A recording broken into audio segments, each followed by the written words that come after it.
Welcome, y'all. Welcome, Generation Z, and your transgendered, messed up psychology and your emotional disparament to reality. Welcome, Millennials and Gen X who have fucked the Gen Z. Welcome, Boomers, you entitled positive rights enthusiasts. And just so you know, Gen X, you're fucking welfarist. Go back to your trailer, you worthless garbage. This is the Legacy Right. We're back, baby, and we're gonna do our own thing. We're gonna do it a little differently right here, and this is how it goes because the future is bright and the future is now, and we are here to enlighten the future generations. That would be my two nieces. And My little brother and sister. we're here to help them. Here to help guide them into the treacherous waters of tyranny of entitlement. Countless people. Countless people, and let's just put it this way: one of those things of the entitlement era that we live in is copyright infringement. Copy left. Copy Non-infringement. left, copyright, copy left, whatever, left, What's right, the authoritarian difference? tyranny. So, well, what the difference is your intellectual property doesn't really matter. Yeah. As long as somebody can actually document and patent, such like a corporation can patent your intellectual property as their own and put you under legal parameters to where they own you, you are a slave. Yeah. This is a argument that's old as time itself, it seems like. Mm-hmm. Lysander So, Spooner talked about copyright and how it's not really realistic because you can't copyright somebody's idea. There's no objective way to mm-mm. prove it. No, you can't. You can't because an idea has to come from someone's mind. They have to create it. They create it after they think about it. Yeah. And how are you to decipher what is allowed and what can't be infringed upon when you're infringing upon someone else's mindset anyways in order to set up the barrier that so nobody else gets it. I mean, I'm all for royalties. I'm not saying that you shouldn't make profit off of your own intellectual property. Everybody has the ability to do that, but at the same time, you can't control it because when you have these intellectual property laws, these copyright laws, you are essentially giving power back to large scale corporations that are going to own the individuals' creative ideas. And Yeah. that's what a corporation is built upon. A corporation is a collective of many different individuals coming up with different ideas, different creations, different innovations. So what? A corporation is a person now? Yeah. According to the Supreme Court. But realistically, if a corporation is a person, then they have the original idea and they can file a lawsuit against you, but it takes more than one Hmm. person for them to process that. So how does that work? It doesn't. It's just positive rights. You got to steal See, from you got to steal from the many in order to collectivize the few. yeah. See, you can't scale as an individual against society, so you had to collectivize to Hmm. scale. And the more you collectivize to scale as a corporation, a legal monopoly established by the government, as an actor that Hmm. cooperates with the government, the harder it Hmm. is for you to you keep your head above water and stay in the black. Hmm.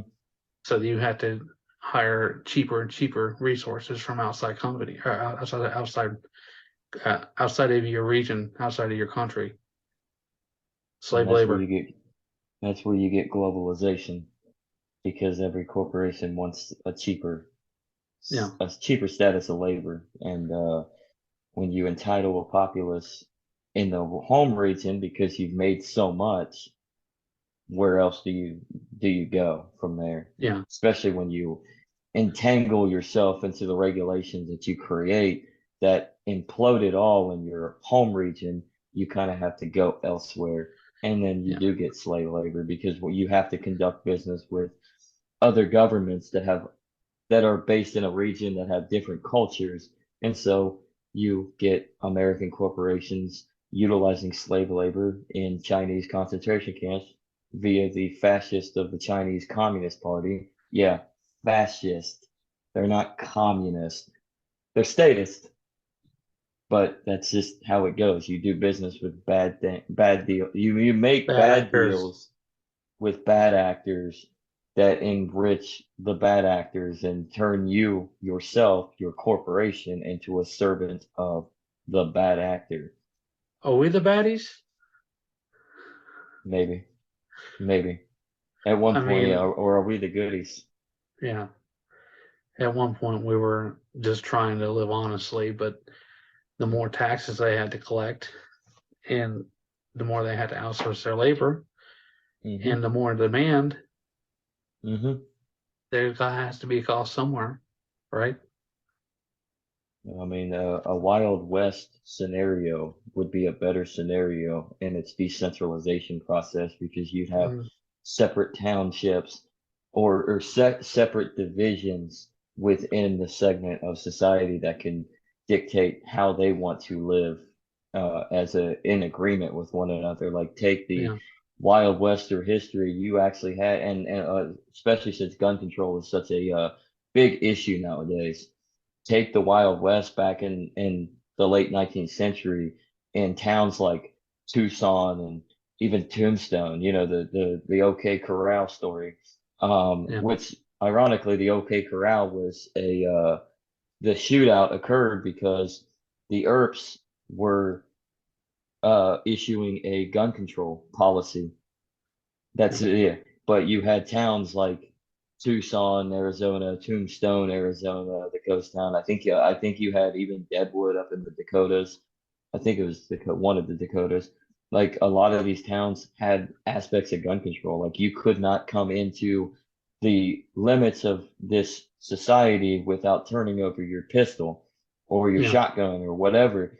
And they would hold it in an armory and say, okay, when you go to leave, you've checked it in, you'll get it back when you leave. And yeah, it was a way to check because you had drunk people. I mean, you have all these cowboys and on a cattle raid or cattle ride coming up into these cattle towns, especially in these cattle towns, especially in the Great Plains regions, that you just didn't want shit to go off. I mean, they're gonna blow off steam, they're gonna get toasted, absolutely intoxicated, and you don't want things to happen where some drunk guy blows another drunk guy's head off because they're drunk. So what yeah, do? The townsfolk get together with their local leadership, and then the leadership passes ordinances in agreement with the town to say, hey, we're going to have no guns allowed besides the law enforcement apparatus. And it, for the most part, it worked. And of course, you have your pros and your cons. And then you had your true sector of the Wild West where you had nothing but chaos and people walking around with a gun at their hip. So, hey, I'm all for gun rights, man, but I really don't want to see some fucking redneck hillbilly motherfucking dumbass walk into the Walmart with a gun on his fucking hip. Be like, what the fuck do you need a gun in Walmart for, retard? I'll take the gun at my house, so if you do try to kick in the door and come in, I'm blowing your head off. Castle law, bitch. But See, that's why I'm Walmart, why allergic. do I I mean, would walk society. into Walmart all the time with a gun on my hip, Hmm. even if they said it was illegal or Yeah, against I store mean, policy. yeah, and on top of that, a lot of time it all depends too. Most of the time, it's company store policy, and the company's going to say no. So why are Yeah, you walking in like, oh, I'm advocating for my Second Amendment right? Man, fuck your Second Amendment right. The Constitution, the Bill of Rights is guaranteed garbage. You just want your side of the aisle to make sure they have the majority so you get that right so you can start shooting a bunch of liberals. And the liberals want their side of the aisle so they can shut down on gun rights so they can have the cops run in, kick in your door and blow your head off. So it's a yeah, win-win for both of you and a lose-lose at the same time. But that goes in inside with how how these corporations act as well. They want the Wild West, but they're in the perimeter of business and the market, but they sort of fuck themselves where they no longer have the Wild West here, so they have to go elsewhere. And in order to go elsewhere, they have to do deals with bad actors, which makes them even worse on because they're doing they're doing bad things inadvertently. Let's be realistic. There's always going to be bad actors. There's always going to be criminals. Yeah. What you want to do is try to find a way to scale to Mm-hmm. minimize the amount of conflict between bad actors and good actors, right? Mm-hmm. Exactly. And And let's take the what being a bad actor is subjective. If somebody comes mm-hmm. into a town that's just established or a region that's just established like the old west, and Mm-hmm. they start doing business and it's the only business in within like 500 miles, people are going to be dependent on that because it's just bringing in money.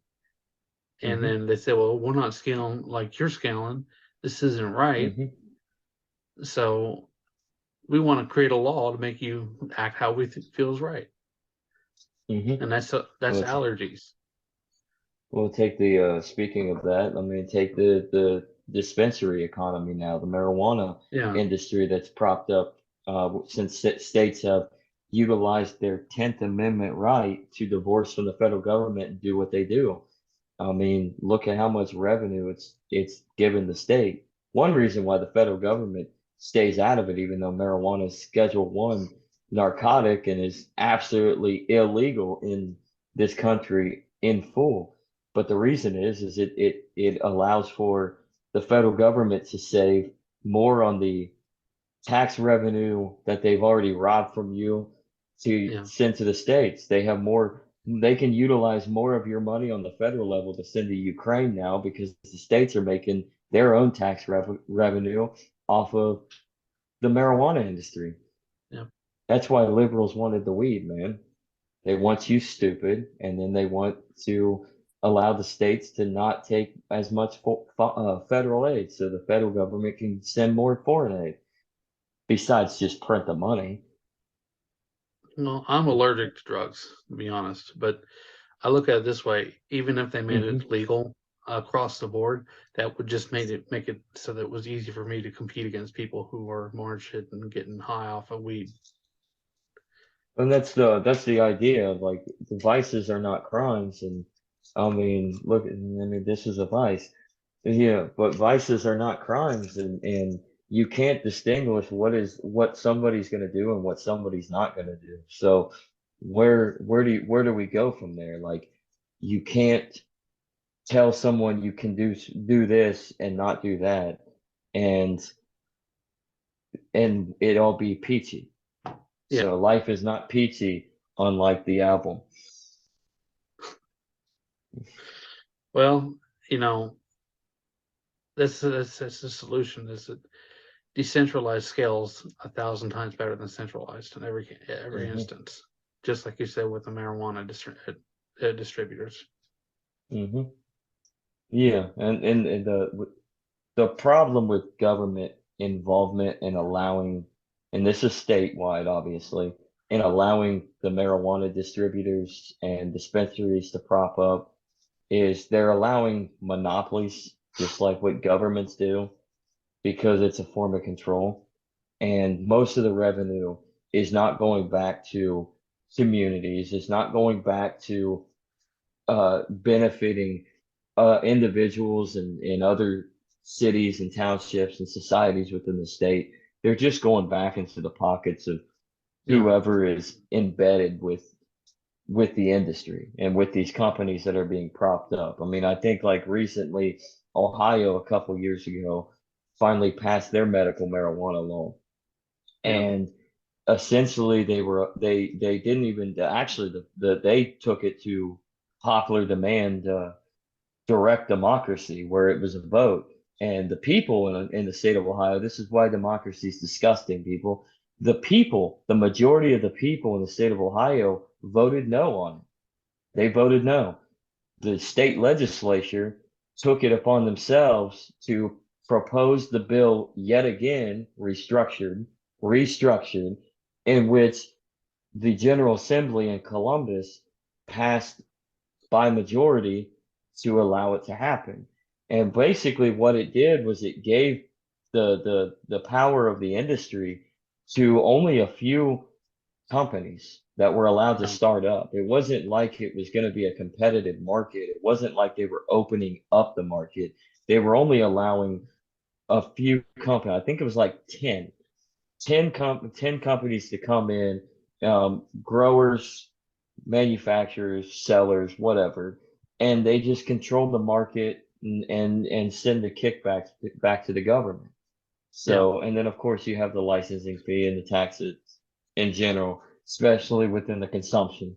So it's not a good thing when you have government intervention allowing for a market to finally prop up. When you have this government corporate partnership, that is what we term fascism. That is the government allowing certain business to corner their section, their niche of the market, and deal with the economic sector of everything while the government passes the regulations and then to control your life and steal your money, which And is see what the that Nazis did. historically, fascism and Nazism were considered third and fourth ways, right? They were trying to Hmm. find an alternative route for government regulation of society. This Hmm. narrow selection of individuals imposing their moral views on the wider audience instead of divorcing and creating their own country, imposing their moral Hmm. views in their own country, they feel like censorship and grandfathering is the appropriate way to resolve the pollution that they see in their day-to-day lives. Hmm. Instead, they, more modern thinkers in the Austrian school feel, and to some extent the Chicago school feels like micronations is a better solution, and that's what we like to talk Hmm. about here. Well, micronations are usually the places on this earth that truly protect your negative rights more so than Yeah, anybody else because they're so small and there's really the population is small and which means the government is minuscule and they want to make yeah, everybody wants to make everybody happy and they don't want conflict. So you go to a place like Ottawa, I think it's called San, but you go to a place like Ottawa with the big wall, build the a wall. Ottawa. Yeah. But you go to a Ottawa place like exit. San you go to a place like San Marino in northern Italy, or you go Yeah, to a place like Monaco, just between France and I think Switzerland. It's weird. It's bordered by like yeah, Switzerland and Italy and France, I think. You go to a place like Liechtenstein or Luxembourg, which are both monarchies, by the way. Same with Monaco. Um, and you end up seeing that you could benefit so much by either moving your business there and then you yourself becoming a resident but not a citizen, because a yeah, citizen would mean you yourself pay taxes, but you become a non-tax resident. You move your business, you pay very little and if nothing at all with your business per tax, and you yourself can just basically live there for a few months as a non-tax resident and become an yeah, expatriate with the United States, which essentially helps you because then you pay less as an American citizen still being an expatriate, and you're able to keep your money for the most part, and thus having the means to actually live and be successful, you can do whatever you want with that money. And that means you can be selfish with it, or you can do what most people do with their money because you have excess of it. And that's give back. And most people give back in some capacity. They might be like Andrew Henderson and start a company called Nomad Capitalist that helps people actually actively become a nomad capitalist and yeah, navigate the treachery of tax havens and tax walls and invasion and all that, so they can be successful and be able to keep their money and go where their yeah, rights are better, go yeah, where and they're better treated protected. best. Yeah. So, or Registered you trademark. could, oh yeah, yeah, or you could be like him, and I mean, it doesn't matter how you think of him or not, but you could be like Warren Buffett, who gives most of his money to charities. I mean, which Yeah. he does. I mean, you don't have to agree with everything that he has to say. You don't have to like him, and yes, Yeah. he is an avid donor of the Democratic Party. I mean, fuck both parties, but he does give his money back for the most part. So, I mean, Yeah. and he's the one that is willing to pay all of his money back in taxes because he's an idiot and he thinks the government will do what's best for all of us. But he does give his money back. I mean, you can start up charitable organizations. Even Bill Yeah. Gates and his wife have a foundation. I mean, there's some nefarious actions to it, obviously. Well, maybe not. We'll see what Melinda does now that they're divorced. Yeah. Well, convenient that they divorced at the top of the market. But on the Exactly. balance, you have people on the balance on the on the on the on the balance, you have like Elon Musk who sits there and complains because he has to pay these taxes. When in reality, he's got this money and he's incorporated and Hmm. he's partners with the government when he couldn't follow like Roger Ver's example and go to St. Kitts and get Oh, citizenship that's there yeah, and then get yeah. permanent residency somewhere else where it's Hmm. cheaper to do business. Oh yeah, That way that's he a doesn't have. yeah, that's another name I was about I forgot to drop Roger Yeah, Ver. I mean, he gives yeah, back all the time with his shit. So, yeah, and he is definitely the epitome of nomad capitalism because he has gone where he is treated best, and then yeah, advocates for complete financial freedom with the Bitcoin sector, Bitcoin yeah. Cash that it is. Amongst other people that are involved, he's just the most recognized name. Mm-hmm. Um, but at this, also considering, if you think back to the legacy anarchists, they say strike the root, right? Mm-hmm. Andrew David Thoreau. The, Mm-hmm. the the deepest root you can strike is the dollar, the Mm-hmm. copyrighted, manipulated drug dollar. If you can break the copy, if you can, it's not really copyrighted, but you know what I'm saying.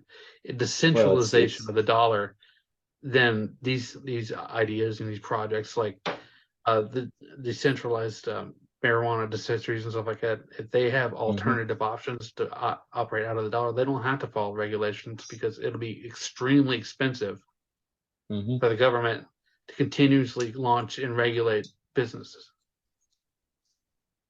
And So speaking of regulations and what may come after the aftermath of something, FTX. What do yeah, you think about that, actually? well, we're not Speaking of the we're not dollar and the yeah, regulations and all that yeah and collapse. we're word around the watering hole is that the federal the trade regulations and everything are trying to help them get through loopholes. They Hmm. also donated to the Democrats, and this is just speculation and rumor and innuendo, but they're Hmm. also being accused of using the organization to launder money from Hmm. it's supposed to go to Ukraine, but it's going back Hmm. into the politicians' pockets. And So, that right there, everybody, is why we're on the verge of war with Russia. Ukraine is a money laundering scheme. And it's I mean, all war it's, is. it, all war is. That's all war actually is. But that's the reason why we got involved in 2014 with the Obama administration and why we helped lead a CIA coup to overthrow a government that was democratically elected to put an American puppet in the power. Russia got offended. They wanted their puppet in power. And now we're here in 2022 where Russia's been invaded. They've invaded. They're occupying. They're getting their ass beat, or so they say. Mm, Maybe it's a strategic. plan, a strategic ploy, which I actually think that is the case, especially with winter. And I think Russia will launch some sort of offensive from their protected boundaries as winter comes and the ground freezes. Yeah. But the fact of the matter is war is a racket. Ukraine at the, whether it and whether it's Ukraine or Iraq or Syria or I mean Syria was probably the first within our generation this past decade of the true money laundering scheme because that was where the United States and Russia finally came to head for the first time in a long time since the Cold Yeah. War was Syria. I mean, war is a racket and money is laundered and it is being recycled through the military industrial complex on all operations back into the pockets of politicians and bankers and industrialists and uh and FTX enthusiasts. It's a big club and you ain't in it. You and I are not in the big club, as George Carlin once said. Exactly, and that gives George Carlin is he was a brilliant man who actually foresaw the future, even though he was a comedian. Yeah. Some would say, as a comedian who was moderate, he is more smarter than Dave Smith, Oh who yeah. I is just thought he was a prophet like Robbie the Fire. Robbie the Fire is the prophet. George Carlin We've was the been prophet. we got Dave copyright struck. Smith is Sorry. yeah. Dave Smith is the Antichrist. What do Yeah. you think of Dave Smith What do I think of Dave right now? Smith? Yeah, I watched this program the other day. It was he fluctuates back and forth. he does. He does. Yeah. It I mean, it's a it's I'm not sure what to write on him. I don't know if it's all a work or if he's shooting for the fact that he might be a what do they call them nowadays? A national conservative. So is he yeah. a libertarian or a natcon, whatever I the don't hell know. that means. So I America know he's first, not though, baby. Bishop. So he's not. One thing about though is, I mean, Yeah. he's definitely in with his ways. He's withered Yeah. through his own ways, and his perspective is uh, i- in order to force the the weaker side to capitulate to Georgia, in order for you to showcase the power, he's very Machiavellian on that aspect, Yeah. where Yeah. you have to force the side through capitulation by gaining as much power. And if that means utilizing the enemy of your enemy as a Mm. friend and then take them out, and then take From that within. enemy out from within, um, that's how his approach is. I tend to say that doesn't work because that's never worked because eventually because I mean at this point like the libertarian sect of the partyarchy they're weak. Like I mean when it Yeah. comes to voting you barely pull like a percentage on the national level. Yeah. And God knows what you do locally, depending on where it is on a regional basis, but you barely pull a percentage on a national level when it comes to voters.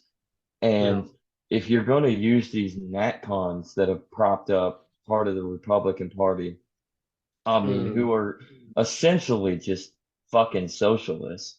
Plain and simple, they're socialists. They just Yeah. have a different perspective of their socialism. It's going to backfire on you when you attempt to utilize them. So, I mean, Machiavellianism works for a mafioso-esque idea, but when you're actually advocating for liberty for all, you can't utilize the political scheme of a mafioso style of robbery, Yeah.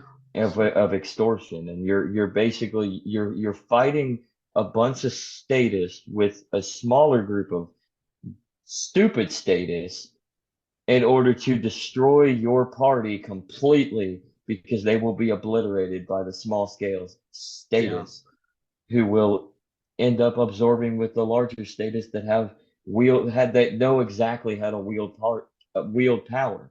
I'm sorry, Yeah. the days of the Republican Party have ended. Like the Republican Party, we are on the verge of yet another political party um, becoming irrelevant and dismantling, just like the Whigs of the 1850s splintering, and then out of it came out of it came a radical faction that became the Republican Party. Yeah. I mean, just like the Democratic Republicans back in the 1820s that were splintered and became the Democrats essentially. So we're at that realm again with the political party, and it's all a duopoly anyways. But the Libertarian Party, you fail. You failed because you think that politics is the answer. You think that playing their game is the main tool that you need to force the capitulation of everybody to confide to liberty for all. And in reality, you're just using the state to implicate more power so that your side ends up attaining all the glory, and your side has failed because Yeah. politics is just a tool of the state. So that's just Syn- how it goes. Syndicalism is just a fancy form of collective identity.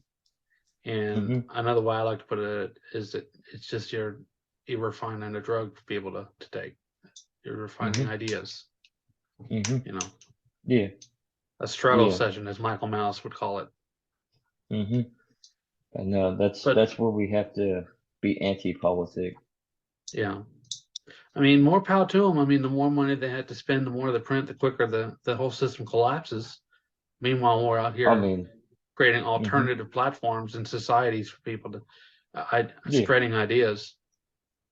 And you know, the alternative options, it's working because the government or the state all across the world, governments are freaking the fuck out because they know that there are options out there, and they know that they're being countered to capitulation, and they're trying. And so you see schemes like the possibility of FTX being essentially a deep state operation. You're seeing schemes like that in order to enforce an implosion of the crypto market so that the government can come in, Yeah, over regulate it, and hopefully dismantle it, which yeah, jokes on you, you can't.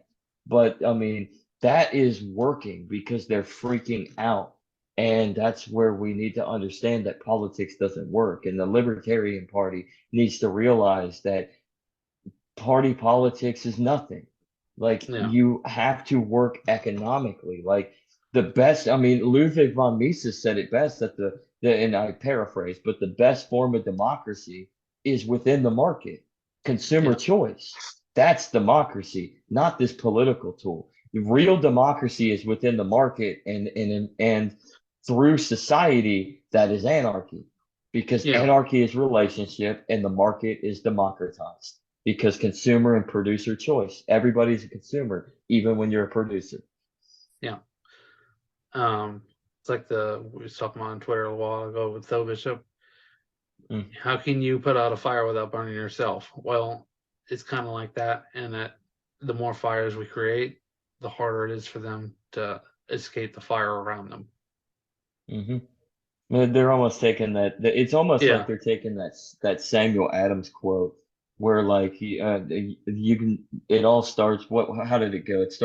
It all starts as a fire in the mind and becomes a brush, something like that. I don't know yeah, exactly the actual quote, but like a brush fire. yeah, But in essence, when you start when you go that to that level, and I mean, it goes to that example. When it goes to that level, there's nothing stopping the fire if you're going to constantly expand it. Eventually, the fire is going to destroy. yeah, Now, if the idea is creation and destruction, and out of destruction comes a new creation, that's fine. But at the same time, we don't know if we can rebuild something new and better. So if you yeah, destroy what you have from within, you may get something worse. Like look at the Weimar Republic in the 1920s and the early 30s. Look what came about after that. I mean, yeah, the rampant money printing, the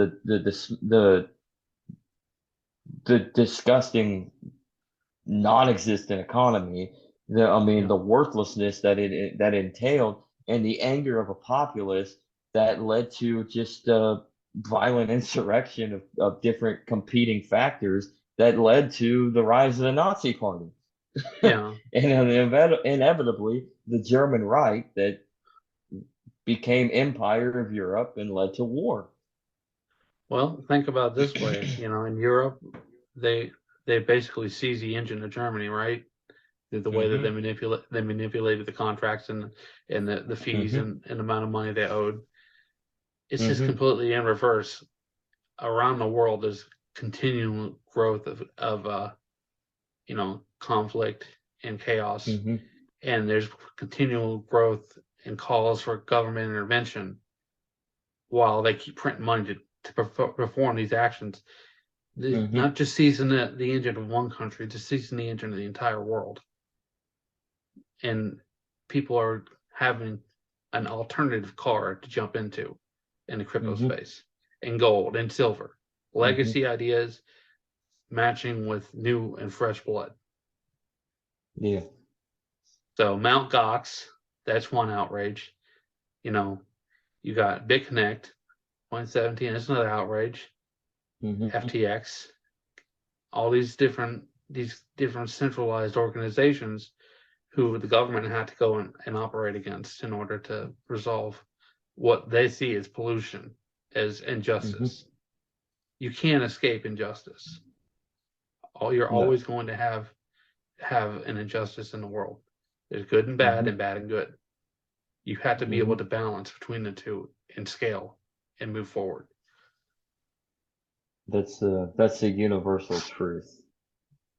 There's always a balance in between, and you have to figure out where do you stand, and then you just have to ride with your own path. You create your own path. You govern yourself. You go where you are treated best, essentially.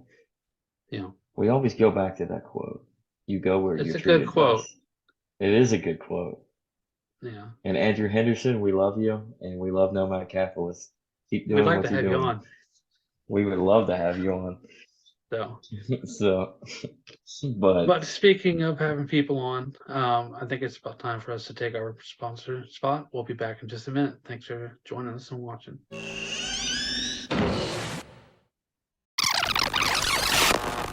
Hi, Vince here with LobbyWow. I'm going to tell you how you can turn your tens of millions of dollars into literally billions. Here's how. The government hands out money all the time and rules favorably for big business every day. I bet you ask yourself, why am I such a stupid piece of crap? How do I get my hands on some of that sweet, sweet cash? Everything you tried doesn't work. You tried voting, but that never works. You tried calling your senator? I bet you have, you useless piece of crap. What about bribing your congressman? What do you want to go to jail? LobbyWow takes this useless bribe and turns it into a campaign contribution. There's literally nothing democratic about it. It works with drugs, it works with corn, it works with healthcare. So look at this great bowl of beef. What's wrong with it? Too expensive. You gotta sell 100% beef on the open market. Be way more profitable if you could cut it with some kind of cheap filler like you do your cocaine. But hey, that's illegal. All right, take a look at this. You getting this, camera guy? Oh, look at that, those regulations that come right off. Get LobbyWow.com. No more regulations means I can do whatever I want. Look it, you add your wood pulp, the ammonia, some of the pink slime. Have a little fun, I got some feces here, look at that. Profit. Sell those extra missiles to the army, even though they didn't ask for them in the first place. Look at this, that's usually a big mess. Not with LobbyWow. Look at these chumps. They didn't go to GetLobbyWow.com. You get a great return on investment. It works on both parties. And if you go here right now, because I can't do this all day, you're gonna get a sweet briefcase full of hot cash. LobbyWow. It's gonna have you saying, holy shit, I can't believe this is legal.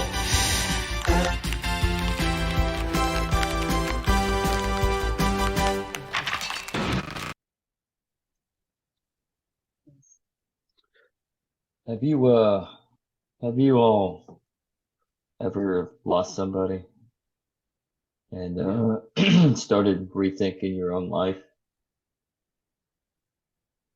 Yeah.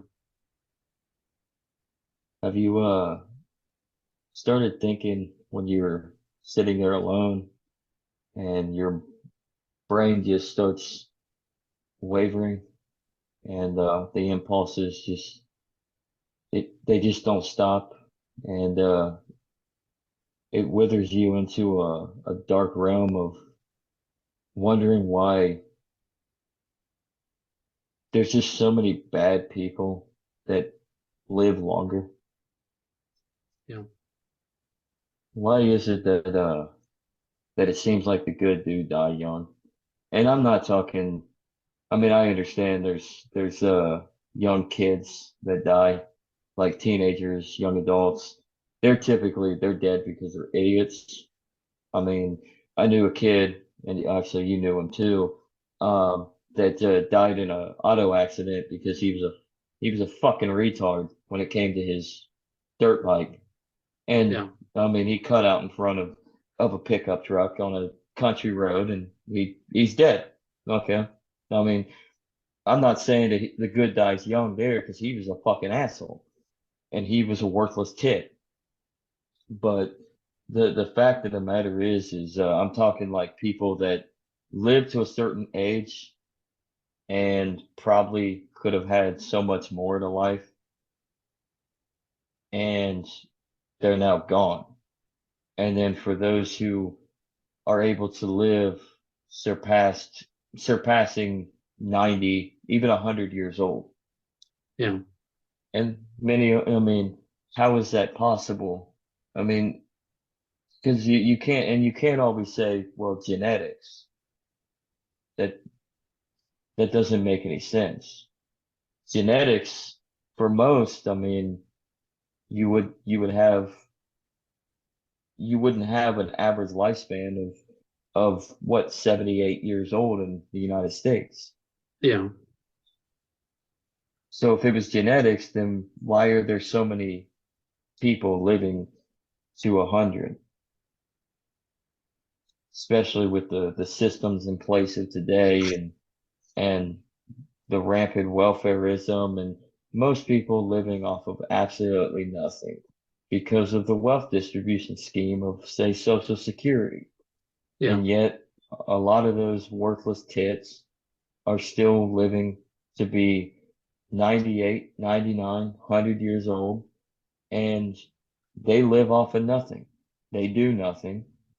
And they didn't, it's not like they have all this enormous wealth that they were able to consume um, during their working life. Well, and then all of a sudden now they're also drawing Social Security. Yeah. Actually, most of them are literal worthless tits. Like they've sucked off the system their entire life, and now they're continuing to suck off the system. And then because they sucked off the system, they're on a fixed income of $500 to $1,000 a month. Yeah. Thank you, federal government, right? My own dad, growing up, he retired early and he started drawing off the system. And they were shocked to find out, oh, so 5, 7 years later, he was still alive. They thought he was going to die. They even told him that. Now, is he still alive now? No. No. So, yeah, I mean, there's always loopholes. Yeah. And it seems like the harder you work in order to survive, just to survive, maintain, and live, um, it becomes harder to sustain. Yeah. Even if you have the possibility of immutable wealth because you made good investments, most people that have invested worked for it. They Yeah. knew how to invest and then they worked their asses off. And if they didn't know how to invest, they typically, and for those who had to struggle, they worked their asses off Yeah. and sometimes into the fucking grave. And then you have these collective individualists that think that they're just so fucking entitled that everybody needs to give them everything. Yeah. The system needs to work for them. And they sponge off of it and a lot of times they live a very long life, even though it's a fixed income. Yeah. And I think that's the next topic that I want to explore on this second half of this latest episode, is the generational aspect of this welfarist, disgusting society that we've basically been forced into. Yeah. And the differences in generations, and why a preceding generation helps influence the succeeding generation to be much worse. Like the boomers are entitled, but for the most part, the boomers also work for their own shit. But they Yeah. influenced an even larger entanglement of entitlement for their generation of offspring, which are millennials. And then you have the Gen Gen X. X, which for the most part, especially the late stage Gen Xers, who literally just lived off the fucking system. They were Yeah. the first generation to truly live off of the expanded welfare system. The system that was put in place because of the war on poverty policies, the Great Society policies of Lyndon Johnson and his administration and that Congress in the 60s. The late stage Gen Xers are the true, well, to say it plainly, the true communist pieces of shit that we have today. They're the ones that think that they're owed everything. They live in a shithole. They don't want to fucking clean up after themselves. They're the hoarders. They're the trailer trash.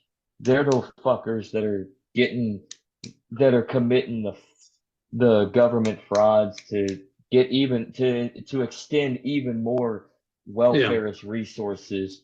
And I mean, and of course that embrace, because their generation of offspring is Generation Z, is what they're called. That's embracing a culture of Gen Z that is coming up, that is predominantly even worse than than us millennials.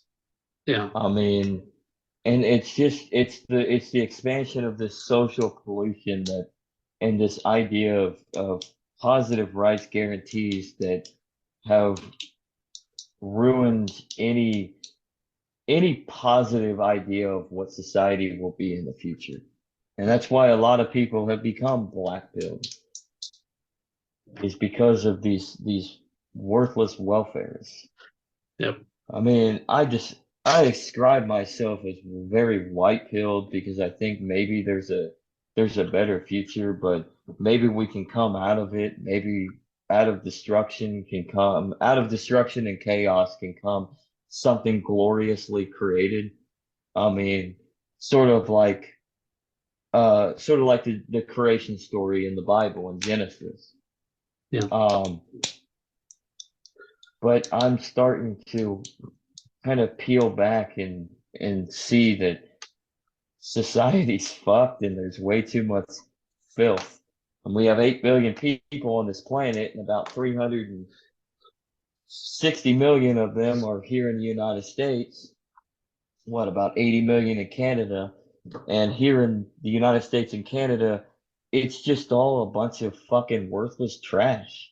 I see it every day just going to fucking work. Just going to fucking work is a hassle when I'm leaving in Yeah. the morning. Like, I got assholes cutting me off, and I say to myself, like, where the fuck are you going, motherfucker? Because you ain't going to fucking work if you're in that much of a fucking hurry. Because ain't nobody gonna be in that much of a fucking hurry to go to a fucking fucking shift job that you have to Yeah. be in at 6 in the morning. It's like, you motherfucker, you're just fucking in a drunken fucking haze, just getting out of a fucking bar, or coming back from your fucking boyfriend's house, you fucking faggot, after you did a bunch of heroin. I mean, half these fucking people are fucking drugged out of their minds. And I see it every day when I'm leaving for fucking work. And I swear to God, these people are just drugged out of their goddamn minds and going nowhere. They're just in a hurry for nothing, and they don't give a shit about no one. And They so have they no take, priorities. yeah. I mean, shit, yeah. And then I even see it with these fucking truck drivers either, man. It's like they're on their road to nowhere either. It's like, dude, if you don't want to be a fucking truck driver, then why the fuck did you become a truck driver, you worthless fucking tit? You thought it was easy money? Well, that's funny now that you're fucking paying about $500 to fill up your tank because you're a private contractor. Yeah. Never, yeah, no truck driver has really ever, if you're able to work for a company, you made it. Mm. Well, with welfare comes job security for politicians. So of course it's in their interest to inspire and grow welfare. Of course. Of course. And I mean, we were talking about the marijuana industry a little bit. And why do you think the government wants to ensure now, after all these decades of saying marijuana is this and marijuana is that, it's harmful, there's nothing medicinal about it. I mean, it's poison. When of course you got this fucking shit too. Um, and that's regulated. And now they're on this aspect of marijuana. Well, I mean, just think about it. A drugged out, euphoric society that is passed out after they smoke too much weed Yeah. can't do anything. So which means they can't get these fuckers out of office. So they can control and maintain their power, and they can advance the welfare state, which they are a big part of as well, because let's put it straightforward, any public office, especially when you're a politician, is a form of welfare. You're making money off of the public tit, like you are sucking off of the will of the working class, because the working Yeah. class is paying for your paycheck. Yeah. Our taxes is your salary. Or debt is their salary. Yeah, debt. Even better. Even better. Yeah. Monetize the debt.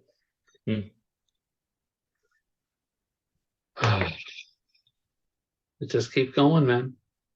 It doesn't Mhm. stop until, how did he go bankrupt suddenly after, how does the quote go? Oh, what is it? Quickly and then suddenly, or something like that. But Mhm. this gravy train doesn't end forever. Yeah. And offering welfare doesn't help the poor. It only Mhm. inspires to help them grow. Mhm.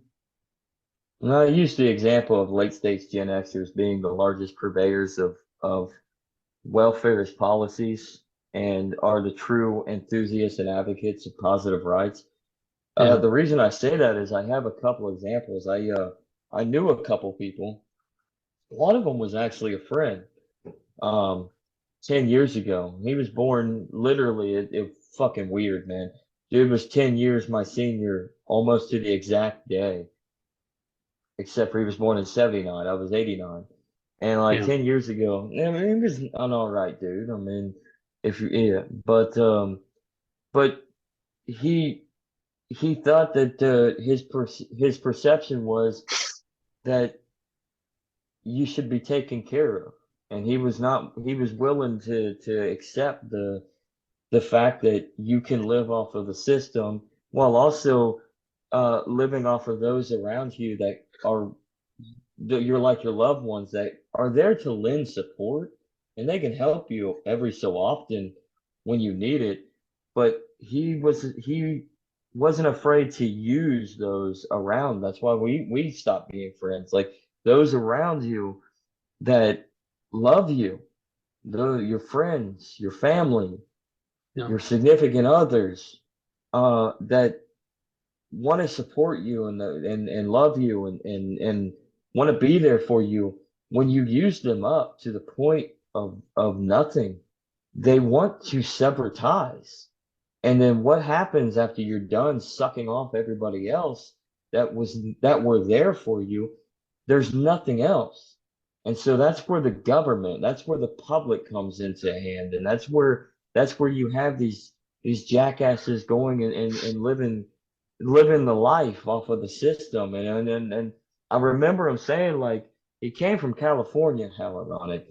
He came from California, San Diego, and he always told me like how great it is like to be you could be homeless in that area and be very, very Well off. financially sound. You could be well off. I mean, not only because I mean it's not bad to be homeless there on the sense that it's typically very nice weather, it's dry, it's nice and sunny, it's warm. So I mean you're not going to have the elements.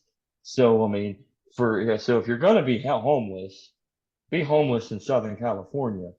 Yeah. I mean where the Catch weather a is nice. train Catch a or train, head to head to California. Tennessee so you But can live in a hotel room. yeah, exactly. Because it's Where it's nice happening. and humid. It They is won't have happening. enough It room is. and they won't have enough It, room in all the jails. yeah, exactly. But the fact of the matter is he was not afraid to admit that he had his food stamp card. I mean, the one Yeah. thing that he proved to me, like every day, like back when we was hanging, like we smoked pot.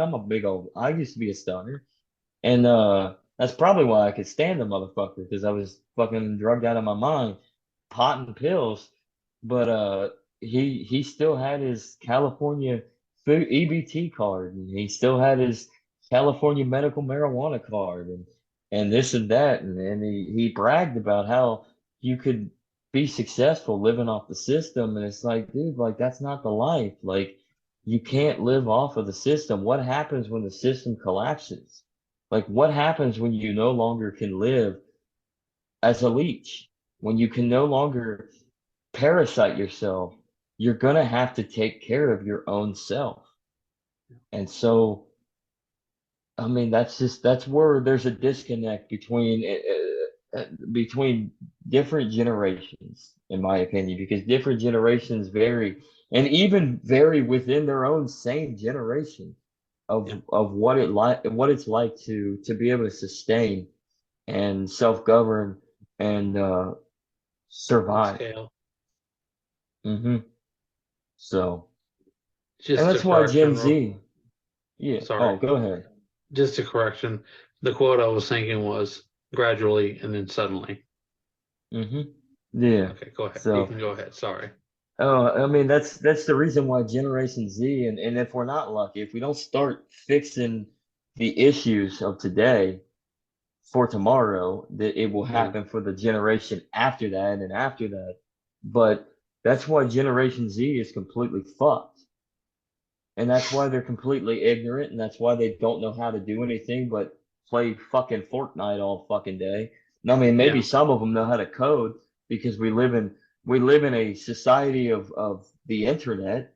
You know, lock yourself in a room and watch fucking YouTube videos all day, learning how to code on the computer and get into that digital realm of computer sciences. But the fact is they're an internet culture. They're a video game culture. Yeah. They know nothing. They don't know how. They have no clue of anything. They don't even have no basic needs of how to maintain your own automobile. Now, me, I'm not mechanically sound. I'll have to go to my mechanic for like major shit, like with with my gasket or my transmission or anything or a belt replacement. I'm Yeah. not gonna fucking fuck something up, but I know basic shit. I mean, if I have to, like, I mean, I can change my brakes. I can change Yeah. my brake pads. Although most of the new cars, it's new. It's not really pads, so it's kind of a pain in the ass. So I can change my oil if I wanted to. I mean, I can change a tire. These kids don't even know how to do that. Yeah. I mean, they don't even know how to cook for themselves. They don't know how to operate a vacuum cleaner. Just to vacuum a carpet. I mean, just basic shit. Just to take care of yourself. I Yeah. mean, they're never going to be able to to afford anything, for obvious reasons, and they're never going to be able to attain the means of financial stability unless you have some of them that are growing up in the crypto sphere and learning that exchange route. But even then, they're still tied to the speculative idea of the dollar market. So it's basically still the dollar to them. So they're so those who are utilizing the crypto sphere and the crypto exchange, I mean, they're making their money and then they're basically selling it all off for worthless fucking fiat. And then boom, where the fuck are you at? It's like you don't know anything about anything. You just sit on your fucking ass eating potato chips in your mom and dad's fucking basement playing fucking Fortnite all day, every so often checking your Binance app to see how or your KuCoin and seeing how the crypto sphere is going. Like where am I at? Where's my ether at today? How's Litecoin doing? Luna fucking completely collapsed. I mean, yeah, and that's it. Like you don't know how to sustain anything in your life. You don't know how to maintain. And then millennials, man, you're fucked. You don't know a fucking penis from a fucking vagina. I mean, really, you don't understand. You don't know. You think that the whole world, like you think that we can procreate by fucking each other in the ass, you fucking faggots. Everything will be all good. Well, science will take care of it. We'll maintain the species. We'll just do it in a test. We'll just make test tube babies.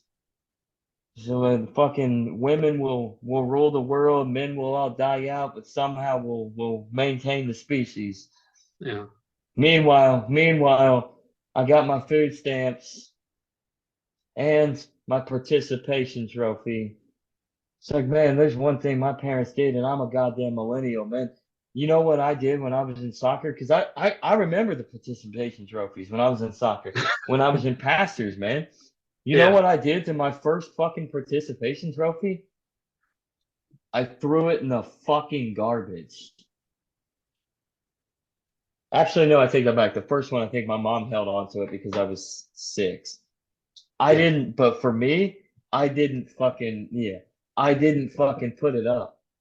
And the fucking shit went in the garbage. It's like, though, that has no meaning. Okay, cool. I was on a Yeah. soccer team. You know what I got the year later? That's why it ended up in the garbage. You know what I got a year later? I didn't get a participation trophy. I got an actual fucking. I played spring soccer. Not even that far off. About 3 months after fall leagues ended, I did spring soccer, and we had one of the best teams in our league. We went on to win our league championship, got a trophy for that, went up on the Hmm. mantle. Let's see. The longer you coddle kids, the longer it's going to take them to grow up. Mm-hmm. And they're going to be, 20, 30 years old, and they're in massive amounts of debt. And part of that is that they're trying to follow what their parents tell them to do Yeah, instead of asserting their own responsibility. The other part yeah, is that they've not had to be responsible ever, and as a result, when they do get that money, they don't wisely spend it like it should be. But another part is mm-hmm. the relative weakness of the dollar compared to what it was 20, 30 years ago. That is true. It's a very Yeah, complicated situation and it has a lot of factors in it. mm-hmm. Yeah, no. I mean, there's generational aspects, there's financial aspects, there's Yeah. there's economic and marketable aspects, and there's political aspects in all of it, and then there's social and cultural. I mean, Yeah. your parents, I mean, you never want to say no to your parents, right? Yeah. Well, I mean, but at the same time, maybe you should say no to your parents, Yeah. especially for the next generation coming up whose parents are going to be who are older millennials, or even older Generation Z for those who just got some skank pregnant Mm. and they couldn't afford the abortion because they were in a state that didn't get public funding. So we're at that level now. But the fact of the matter is that, I mean, when you have a bad culture, when you have no real support besides coddling, you get children in their 30s. You get 40 and 30, 40-year-old children. Yeah. And in reality, I mean, 200 years ago, you were a man by the Yeah. time you were 16. You were a woman by the time you were viable to have babies, which was at 13, and sometimes even younger, maybe 11 or 12, but at Yeah. least 13, 14. So, I mean, times change. That's understandable. Culture changes. But with that time and as it changes, you have to adapt and figure out, well, what culturally should be acceptable. You can't just coddle. You Yeah. can't just say everything will be taken care of, because not everything can be taken care of. And when everybody perceives that they will always be taken care of forever and always, they're all going to fall flat on their face, especially when the dollar completely depreciates, the economy fucking collapses, our market has to forcefully adjust because of the economic collapse. The government is no more, and we're back in a fucking dark age, Yeah. temporarily, but dark age nonetheless, because you have to rebuild. You have to rebuild. I mean, Rome collapsed, the Western Empire collapsed, and what did you have in Europe? Well, you had very extreme situations of decentralization. Yeah. We don't want extreme decentralization. We want decentralization on an individual level, and we want it on a market level, but in a sustainable way so that human beings in their societies can be able to take care of oneself, their families, and their communities, can come together and cooperate and be able to maintain. We don't want complete decentralization and chaos to the point where we can't sustain and we have to literally pick up the pieces from the ground up. Yeah. We don't want the Frankish kingdom splinter, yeah, or the Frankish kingdom, what would be eventually form into the Frankish kingdom, be splintered tribes occupying former Roman province of Gaul.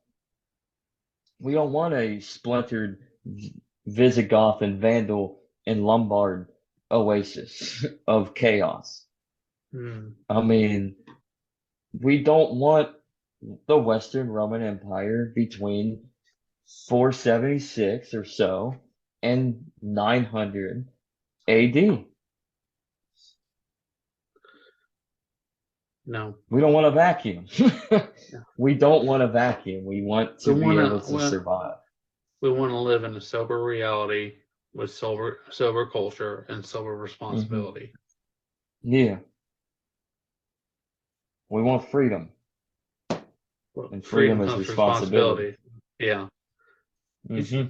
He gets it. So yeah, we don't want retarded, radicalized, splintered statism. I mean, it's decentralized, but it's statism, no less. Yeah.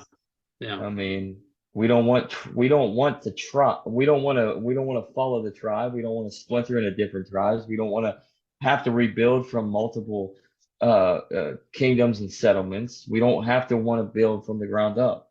We want to sustain the temple, but through different options. Yeah.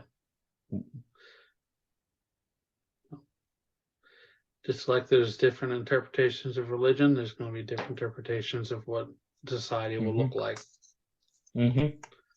There have been different social accepted ideas, different taboos. Mm-hmm. Just how it is. That's why they co-regulate one another. Mm-hmm. It's because if you break a marijuana law in country A, country B, which marijuana is legal, can send their country B police to country A and arrest you and then bring you back to country B and fine you for breaking the law in country A. So like how Mexico and the United States work. Yeah. Because they do that. I mean, you have DEA and ATF and FBI counter-terrorist um, operations that occur looking for cartel leaders and operatives and smugglers all the time because Yeah. we have a culture in the society where there is a there is a market for the drugs in this country, but it is illegal for many of these drugs, and it is not in Mexico. It Yeah. is not in Central America. It is not in Colombia. And Yeah. so they utilize it. Actually, I take that back. Cocaine, it is in Colombia. But it's not to the standard of, it's so corrupt that in Colombia that, I mean, it's very difficult Yeah. to actually stop it, for the Let's, government to stop it, because it's not hard to pay off yeah. crooks. And it's not Let's hard be, to pay off crooks here, yeah. Let's be but realistic. China just opened up a police station in New York, okay, to govern the laws of China in the United States over Chinese citizens. Bring those who break the law from China back to China and enforce the law there. I mean, it's just that simple. I know it's not very comfortable because that's China, but it's still the same principle. Yeah, I mean, if they want to decentralize away from their state capitalist utopia or fascism, then they need to do it themselves. Yeah. But we can't intervene in any manner with anybody else. We have to focus on ourselves first. Yeah. So, And this works and that beautifully means, in a micronation setup mhm, because there's a yeah, mutual agreement between the nations. mhm. Well, and it doesn't even have to be a micronation because um Morocco.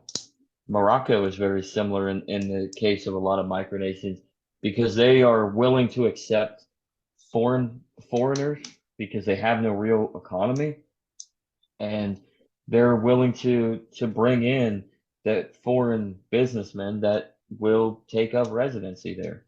Yeah. And they'll pay little in taxes, but they will pay tax nonetheless, but it will be very little in order to keep them, in Yeah. order for them to sustain. And that's how you get places like Tangiers in Morocco, that is basically an international city that's that's very domesticated in its own culture, but yet a lot of foreigners have gone there to live and chill, really, just chill. I think William Yeah. S. Burroughs ended up running to Tangiers after he shot his wife on accident. Yeah. And I mean, think about it in China a couple years ago, that thing with Hong Kong, China, and Taiwan. Somebody from China took their wife or whatever on vacation through Hong Kong to Taiwan, and they killed their wife, right? And then they went back to Hong Kong by themselves. So China wanted to extradite the person from Taiwan, but because they consider themselves separate countries, they wouldn't cooperate. So, if you have, it didn't even have to be micronations, like I said, it could be insurance companies. It could be an agreement with insurance companies that if you break the law and under this territory, then you're under the jurisdiction of this private security company who will bring you to justice. Yeah, and there's cons too Yeah, of privatization. I mean, it's not perfect, but it's a nothing's better perfect. alternative. Yeah, it's a better alternative because there's options. And if you don't like how this private security firm or this private insurance company under their policies is doing, then opt out of it and look for something better. I mean, Yeah, as I said earlier, like Ludwig von Mises preached about this, like the best form of democratization is through the market. yeah, I mean, and he did embrace a little bit of democracy as a political tool as well, because he was a cosmopolitan classical liberal but a libertarian-esque for small government. But he was more on the branch of the market. And the market is where you need to be able to make your choice. So there are going to be cons, but there's so many more pros in order to take back your power and the will of the people. Well, I think it's time to go home. The will of the people have always said there are going to be consequences, but there's always going to be success. There's always consequences. We'll never get away from consequences, but as long as you understand the consequences, then you should be fine. You should be able to do what you want to do. If that means you want to kill your unborn baby, then so be it. I mean, your consequence is that you may be infertile for the rest of your life, woman. Who knows? I mean, because things can happen internally. And through your sexual reproduction, you could ruin yourself. You get cancer, abortion, breast cancer. Yeah, you can get cancer. I mean, gun nuts. I mean, yay. I mean, I'm all for it, man. I think you have the right to bear arms, not because the Constitution says so in the Bill of Rights, Second Amendment. No, it's because it's your negative right to be able to defend yourself. But there's consequences, and if you fuck with the wrong person might still shoot you dead because you have the right to fucking bear arms, motherfucker. Most of y'all are fucking idiots and don't know how to use a fucking weapon. So take that fucking finger off the fucking trigger, you fucking dumbass redneck conservative, when you're fucking holding the gun and not using it. Well. Also learn how to fucking take it apart to clean it and put it back together. So and learn to clean it too, so it doesn't backfire. Because a lot of you dumb conservatives, I mean, that's how most of the fucking gun deaths are accidental, and it's basically someone who doesn't know what the fuck they're doing, cleaning it, and it backfires in their face. Yep. I like that notion, though. I like that. I call that natural selection. Goodbye, conservatives. I call that a Looney Tunes opportunity. Exactly. It's old Elmer Fudd. They teach us how to clean guns in Hunter Biden's crack house. Illegal guns, negative right guns. Or another form of or on Twitter, yeah. And another form of illegal guns is get yourself a 3D printer. Start printing your own worthless guns that don't fucking work, and start selling them back to the government to adversely possess your tax money. Because they robbed you, so why don't you rob it back? Because it's your money, it's my money. Sell them the worthless shit, get your money. Yep. Take it back any way you can. Exactly. Well, And then start your own podcast of various perspectives.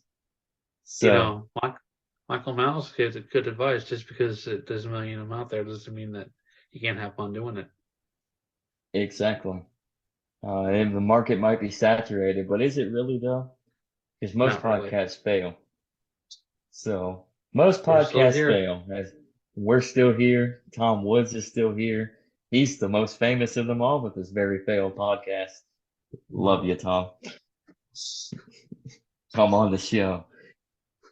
And let us on here also. That'd be, that would be so cool. Actually, this is a call out. Tom Woods, sub for a sub. Come on the Legacy Ride. And then we will come on the Tom Woods show. Just to talk. So we can have a conversation. So with that, you plugged in Hunter Biden's crack house. You plugged this all on Twitter. I mean, there's nothing really more to plug. Check us out. I mean, it's up there, top. Check us out on Spotify, Anchor.fm, Apple Podcasts, and here on YouTube. I mean, sub us, join us, make a comment, share this video, share our other videos, give us a like. let's break the algorithm so we can break the perspective of a collective mind of monopolization. Speaking of breaking crypto and breaking algorithms, make sure donate. We got a new setup here, a lot on it. I hope you enjoy it. Help us build, and we'll take you for the ride. Cause it ain't just Hollywood for us. style. It's not just for us. We want to take you for the ride too. So we want to create a new society. Audio listeners, I'll post the video in the Telegram channel so that you can scan the QR code and enjoy it if you'd like. So with that, I think that's it. yeah, I am the Z-Man, Buckeye Zag. I am the legacy of Jennifer Kaiser. Andrew I Joseph. just dropped my name. I just dropped my name, and I don't give a shit if you know it. My name is Zachary Kaiser. I am the legacy of the Ellington and the Ant Clan. And let's build our legacy. Let's build our legacy. Do our best. Thanks for joining us. Have a safe day. Peace. Peace.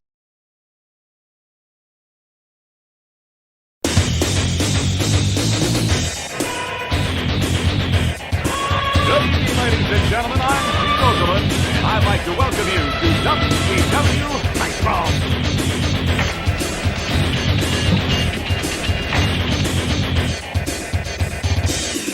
You know, brother, you think you got what it takes to beat Hollywood Hogan once you climb in the ring and try out the largest arms in the world. Hollywood style. You want to wrestle an inch more Ric Flair, you gotta be able to walk that out and style and profile. Woo! You really think you're ready for the You really think you're ready for the Scorpion Deathlock? You think you're ready for a fatal encounter? This is why they call me the total package. Do you have a pain threshold to withstand the butcher rack? Let's find out. Hallo, hier ist Alex Wright. Wenn ihr High-Flying Wrestling Action wollt, Spinning Sidekick, Top Turnbuckle Dropkick, dann nehmt mich. Der Sieg ist euch sicher. Versprecht euch. Oh yeah! Watch the flying elbow drop off the top rope. Not only beat people 1, 2, 3, but I hurt him real bad. It only takes one of 1,000 holds. I think you're man enough for the challenge. You better be ready to wrestle, because you know, when you get in the ring with Eddie Guerrero, it's going to be high-flying and exciting. Hey, anytime you feel froggy, man, I'll slap on the buzz killer and rip your shoulder right out of socket. Wolfpack style! Hey, funky boy. Like there's a choice here? Good God! Pick the man with the plan. Pick DDP. Hey, all you suckers out there, you wanna play the game? You wanna play with the big boy? Put your feet on the button, cause when you go down 110th Street, it's gonna be on like neckbone, sucker. This is Booker T from Harlem Heat, hardcore OG brother from 110th Street. The minute you pump, got the guts to step up to the plate, push the plate. Yo, Chico, you selected Scott Hall? Get ready for a wild ride on the outside.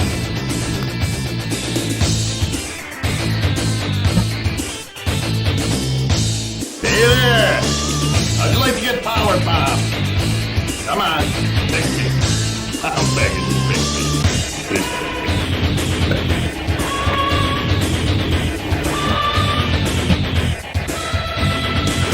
think you got the courage to step in the ring. I think you're gonna wind up with a snap neck with a choke slam. Technical wrestler, high flyer, brawler. It don't matter what you consider yourself to be.